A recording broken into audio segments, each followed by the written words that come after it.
Bonsoir à tous, je m'appelle Sabine, j'ai 52 ans, je suis la sœurette de Ludo. C'est moi qui vais l'accompagner tout au long de ce parcours à partir de Bordeaux. Alors quand il m'a parlé de ce projet, effectivement, j'ai pas réfléchi. J'ai tout de suite dit, waouh, c'est super, je viens, je t'accompagne. Je suis sûre que ça va être une superbe aventure. On va bien rire, vous allez rire aussi en suivant notre aventure parce que j'ai un très très gros défaut. Je n'ai pas la notion du temps, ce qui veut dire que je suis toujours en retard. Et le matin, je pense que pour plier le bivouac, ça va être une partie de rigolade. Bon, mis à part ce petit détail, je suis une personne authentique et déterminée qui va jusqu'au bout des choses quand moi je l'ai décidé. Je suis en constante évolution. Je travaille en maison de retraite. C'est tout d'abord une vocation que j'exerce maintenant depuis plus de 30 ans. Et cette vocation, pour moi, elle est une source de sens et de richesse humaine. C'est un métier qui demande une capacité d'adaptation permanente. Alors, je vous dirais qu'au-delà des soins techniques, la plus grande satisfaction que j'ai à la fin de la journée, c'est de me dire que j'ai aidé quelqu'un à aller mieux.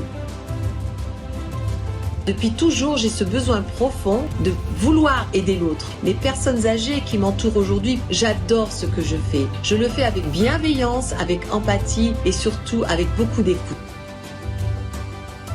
Suivre les traces de mon frère Ludovic et de ma belle-sœur était une évidence. D'abord à travers la prévention dentaire et puis en soutenant l'école maternelle du village de Cabrousse en Basse-Casamance, en apportant des livres, du matériel scolaire, des jeux et puis une action en entraînant une autre indépendamment de celle-ci. Je participe à un trail dans le Haut-Atlas et entre-temps, il y a eu le tremblement de terre au Maroc. Alors, au moment de partir, je fais une collecte de vêtements et je pars avec 40 kilos de bagages pour que ces enfants qui vivent en montagne puissent avoir de quoi se vêtir puisqu'ils ont tout perdu. En 2024, je reviens au village, puis je constate qu'ils n'ont pas de bibliothèque à l'école. Les petits n'ont pas la possibilité de pouvoir écouter une histoire racontée par leur professeur. Alors, germe une petite idée dans ma tête et nous collectons des fonds, nous collectons des livres et cette année, j'ai eu la surprise de voir que la bibliothèque a été mise en place. Alors vous me direz, ce sont peut-être que des étagères.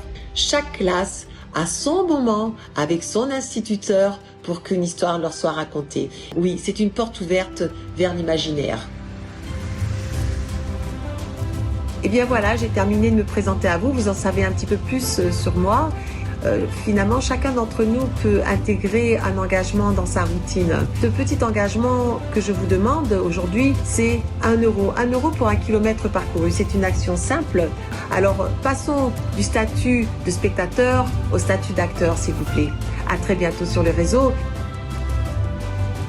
Et puis n'oubliez pas, je suis sûre et certaine que vous allez avoir des moments de rire parce que entre mon frère Ludovic et moi, sans commentaire.